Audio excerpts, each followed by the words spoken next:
Welcome to First Answers. This is episode 4 in the series A Parent's Guide to Gender Identity. When children acquire self-knowledge, learn about free choice, develop awareness, and then participate fully in their families, 5 possibilities emerge. By understanding what is successful and not successful, you can be better equipped to do what is more effective with your children. Visit firstanswers.com to find more about the podcast and tons of resources for families. In the last episode of Parent's Guide to Gender Identity, I suggested to you that generally speaking, there are 3 or 4 steps, and these are in relation to identity formation, but they apply to gender as well. And so I'm going to give you this general format, and then in a subsequent podcast, I'm going to apply it specifically to gender identity and male and femaleness. So today, I want to just remind you that the steps so far that I've presented are acquiring self-knowledge, where parents do quite a few things to help their children become comfortable with and understand what they know to be true about themselves. This phase of identity formation turns out to be very important, and it will be useful for you to learn what you can do to promote that. There are a lot of things. I mentioned 4 or 5 most important things in the last episode. Another thing that happens in the formation of identity, including gender, is the exercise of agency. It turns out that choice matters a great deal, and that children who are taught how to exercise their choices and make good choices can learn the following. They can learn that there are inner choices and outward situations or conditions. And so we want them to learn how to make good choices for themselves when they're around other people, including what they believe from others, what they're like similar or dissimilar from others, so that they begin to hold themselves a little bit separate at the same time they participate in emotions in relation to other people. I also propose that children need a realistic sense of self-awareness. And I said that children vary in their abilities to be aware of themselves, and that children are less likely to achieve a healthy identity if they have limited awareness of themselves, because if they're feeling strange or unusual in some situations, then they don't know what's true or what's not true. And they may also feel so anxious that they focus on others instead of themselves. So my point to you is that it's important for you to help children learn about themselves a great deal, to learn about free agency and making choices, making realistic self-awareness, so that they do that. And here's some things you can do to promote a realistic sense of self-awareness. Ask your children to tell you what they understand about themselves at school, with friends, and with family. Then share your observations about them with them and watch their reactions and see if they're extremely negative or positive. You'll need to be willing to tell the truth, and you won't be possible to accuse. You don't even want to. We simply want to ask this question: how do you see yourself in these situations? Number 2, please learn what your children believe about themselves and ask why. Why do they think that? What do you think about yourself as a student? What do you think about yourself as my son? What do you think about yourself as my daughter? For example, you might ask, what do you believe about God? And about the importance of school? And what does it take to be a good friend? And why is honesty and integrity important? You'll have to make up a lot of your own questions, because it isn't possible for me to identify all of them. Along the way, in the context of asking these other questions, it's really easy to say, what do you feel about yourself as a boy? I look at you, watch you growing up. You're taller this year by far. You have these qualities in your voice. You can talk about their physical shape and so on. The same for a girl, and other emotional characteristics that you notice. Now, please understand that it isn't so much that boys and girls have to be totally opposite or separate. It is important for them to understand what they are applying to themselves and then label that as male or female. So what that means is, if the girl says, well, I'm really happy, or I'm hardworking, or I want to play football or whatever, you can assign that to a girl. And if they're comfortable with that, then we've got a good thing going on. You can also find out from your children from time to time what they think are the best and the worst times of life. And then find out and encourage your children to learn of themselves rather than be excessively concerned about what others think. This is always a problem for kids, and every set of parents have it because kids have it. Worrying excessively about themselves in relation to other people creates a lot of anxiety, and it's really tough. And so part of the battle from the very beginning is to help your children know themselves and be comfortable with that. Also teach children the process of self-awareness or introspecting by demonstrating it, by giving them a chance to practice. Sit down and say, I'm going to meditate and think about myself for a minute. And then I want you to do the same, and then I want you to tell me what you thought. So you sit down, close your eyes, rock back and forth in your chair, think, what am I doing? How am I living? What am I doing in my life? Open your eyes and say, okay, let me tell you what I thought about. What did you think about? Some of the things that I think about will make you laugh right out loud.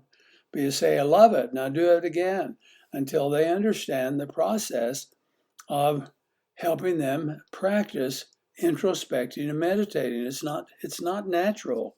And so we want kids to learn how to do that, but we want them to introspect about the good or the positive things.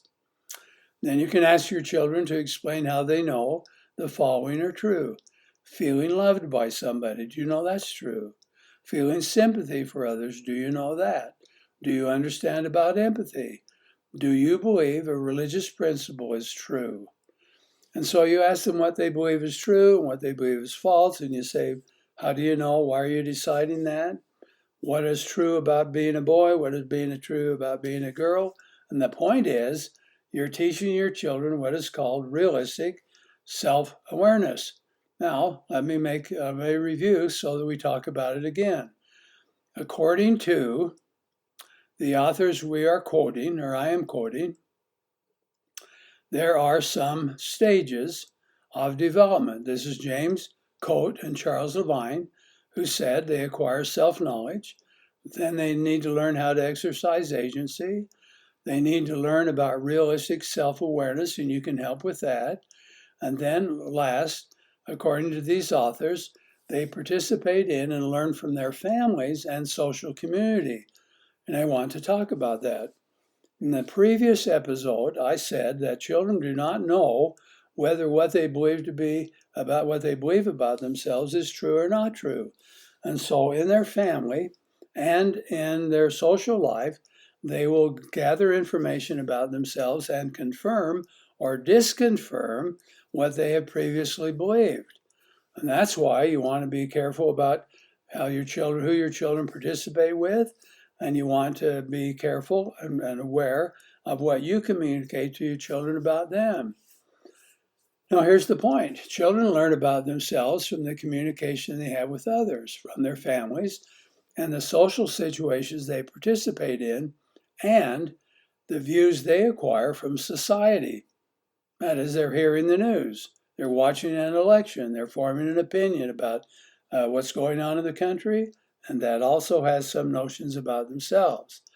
Now, the essential key is the level of their participation. One type of knowledge they acquire is about relationships between themselves and others. Now, emphasize that this information is about relationships rather than just themselves as individuals. Now, think about it. Most of the time, kids grow up fairly egocentric, that is, they're focused on themselves. We try to teach them to also focus on others. What's harder for us to teach is to understand the nature of relatedness. That is, both people are involved, so you have to think about yourself and other people. That's like compassion and empathy and so on. Now, when you emphasize that the information that they learn is about relationships, then encourage your children to think of themselves as a friend. What are you like as a friend with other people, girls and boys? What are you as a leader, a follower? What are you as a team member? What are you if you're the captain of a baseball team or a dance team? What are you like when you're with other players? What if you're like a cheerleader? What if you're a classmate? What kinds of things see are available? Sometimes kids, when they reflect on themselves, will discover that if they make noise in class, they're disturbing everybody else's opportunity to learn. And they don't think about that because they're just thinking about how boring the class is for themselves. All of this knowledge is relational in nature, meaning that it consists of two or more people. Useful skills developed in these roles include learning to forgive, which takes two or more people, mercy, sacrifice, empathy, talking and listening, person perception, judgments, trust, compassion, selfishness or unselfishness, rejection or acceptance, and revenge or forgiveness. All of those are relational concepts, and you could help your children take a look at those, write them on a piece of paper, and then ask the child, well, how do you participate in that, and how do you think about yourself as a person in this situation? Now, what can you do to help your children learn and accurately confirm the knowledge they have about themselves? Well, you can ask, what do you like about being a leader or being a boy or a girl? How do you handle times when your friends don't seem to like you? How do you handle the times when your friends really like you?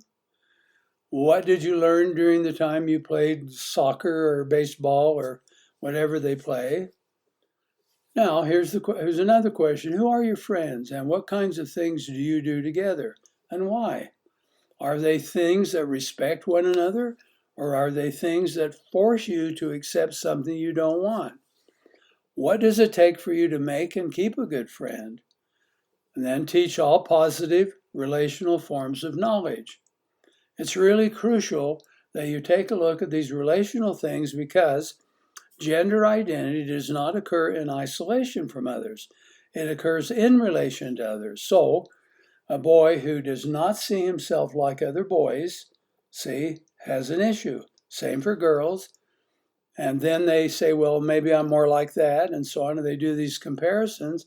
And I repeat, what we want, I hope what you want, is to help your child become comfortable in her own skin, have knowledge about themselves, and don't compare themselves with others in a negative way, but you have these positive relational concepts so that they can learn and understand and develop good ideas about themselves. Now, these authors that I'm talking about did something interesting. They said, well, if you take the idea of gathers knowledge about yourself, learn to exercise choice, possess realistic self-awareness, and participate in social communities, then 4 or 5, I think it's 5 types of identity tends to emerge from that. They're interesting. Now remember, some of these have application to gender and some don't as much. My purpose in providing these for you is to say there are developmental practices that exist that can help you promote gender identities, successful gender identities for your children. I'm giving you one type so that you can think about it, and say, okay, I can use that with my daughter or my son. So here they are. They're fun. The first one they identify are called refusers. R-E-F-U-S-E-R-S, refusers. These individuals develop defenses that cause them to refuse to enter into adulthood. They have a lot of insecurities. They have very little structure from parents and not much guidance of how they can develop themselves, emotionally, intellectually, or vocationally. They cannot describe themselves very well if asked to do so. Think about that. They can't describe themselves very well if asked to do so. They are refusers. They think mostly about themselves, but do not appear to know themselves well or understand much about their involvement with others. That's a refuser. Here's number 2, a drifter. A drifter may have more resources than refusers, but fail to use them in a consistent manner. Drifters seem unmotivated and often use excuses to explain why they don't function. Start something but fail to persist. They decide to not get emotionally involved. They feel that becoming a stable adult is like selling out, or feel as if they are too good. They don't need to be obedient. They may also have poor impulse control and be caught in addictive or impulsive types of situations. They often create shallow interpersonal relationships that don't fulfill and therefore they don't last. That's a drifter. Here's number 3. The searcher. A searcher cannot find a community that establishes his unrealistic high criteria of functioning. Parents may have set very high standards of conduct and performance, so his or her personal standards are so high they usually are not met fully. A searcher lacks knowledge about other people and are driven with a sense of dissatisfaction about themselves and others, by the way. I'm not good enough, I'm not doing enough, and other people aren't doing enough either. They feel locked into a perpetual journey for which there is no end, and typically they find role models whom they admire at first, but are usually eventually disillusioned by. Yeah, I'd like to be like her, and then I just found out that she's this or that. That's number 3, searchers. 4, the guardians. Well-structured childhood have internalized the values of community or parents. These are the guardians. They may be impervious to influence, social influence, and are vulnerable to many different types of pleasure-seeking influences. They may over-identify with a parent, making it difficult for them to function as a separate individual. Instead of relying on what they know about themselves, they seem to have adopted a strong rule system and explain themselves with a lot of shoulds and ought tos, and this may result in rigid emotional and mental behavior. These are the guardians. And then last, the resolvers. Not talking about a pistol, we're talking about a type of identity. A resolver learns that he will need to do and engage himself in the process of forming an adult identity, even though he may receive a mixture of good and bad from his involvement with his family and social communities. He'll be able to do this even if social communities are not wholly good. These individuals join groups to participate and learn. They also work to learn and actively develop their intellect. They appear to be achievement-oriented, have a sense of satisfaction, and enter into mature relationships with others. Now, let me review. The authors I am quoting say there are 5 types of identities, and 4 of them, as you can identify, have some serious problems with them. Now, the purpose for this is to educate you and give you a vocabulary or a perceptual set of how to think about different kinds of identities so that you can look and see in the lives of your children if things are not going along well. And then in subsequent podcasts, I'm going to tell you what to do and what makes things positive about gender identity as a male and a female. So there are refusers. These refuse to be males or females or anything else. They just have a hard time committing to something. These individuals often abuse drugs. They don't maintain steady employment or show emotional maturity. Drifters. They have a lot of resources, or at least more than refusers. They still have problems. And they sell out, they feel too good to be obedient, and so on. And many also have poor impulse control. 3, the searchers cannot find a community that satisfies their unrealistic high criteria of functioning. Can't find people that I want to belong with. I'm better than. The expectations are way high, and so on. The guardians. These individuals typically have a well-structured childhood. They typically have very unrealistic high criteria of functioning. It's interesting around somebody like that. They have such values that they've internalized, but they might be impervious to influence from others, and sometimes, but they are vulnerable to types of pleasure-seeking influence. Somebody who looks egotistical, but also does some things wrong because it produces pleasure. The last type of identity they're talking about is called the resolvers. And this is the stage where individuals begin to feel like they are organized, they have a healthy identity, And you might notice that it's very similar to Erikson's idea about ego integrity in his developmental stages. Now, as I conclude this episode, I want to ask this question.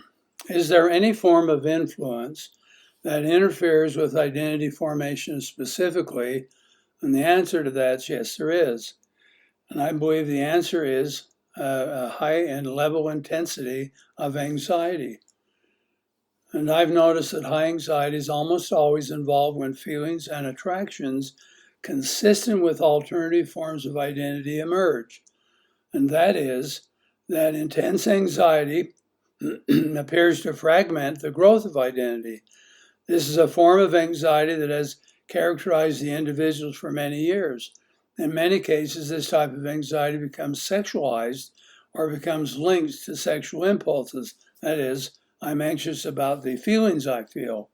And what this means is that when someone is feeling anxious, they will be motivated to develop whatever reduces that. So a boy, for example, who feels anxiety around other boys doesn't know that the problem is anxiety. He thinks it's the boys. So he goes over, spends time with friends who are girls, feels comfortable, and begins to accept the idea that maybe being a girl is not so bad because he's less anxious. Now, at this point, I hope you've learned a little more about what the word identity means. I also hope you've identified some things you can do to promote healthy identity in your children, and which will help you organize a healthy plan to develop gender identity. So what's next? Well, if the possibilities for your children are as real and at risk as we describe, or I describe, and you think so also, then I propose that I introduce you to the environments your children will experience which will impact their identity development. This will further add to your knowledge where you can be most effective in helping your children. So, wait for the next episode, and I will explain that. And my hope is that you'll be able to see how to acquire the knowledge and expertise to help your children become healthy men and women. Thank you for listening to this episode of the First Answers podcast, which is sponsored by FirstAnswers.com, where you can find new tools for families and parents of 21st century kids, with a focus on emotional self-reliance. Find First Answers on Facebook, and remember to subscribe to stay up to date with new episodes. Give us a rating and write a review on the Podcasts app or Google Podcasts, and let us know what you think about First Answers. Check out another podcast by Dr. Scoresby called The Christ Questions, which is centered on questions we ask about Jesus Christ and questions he asks us. Dr. Scoresby examines how Christians can build faith in Jesus Christ that lasts and discover the true blessings and rewards for believing.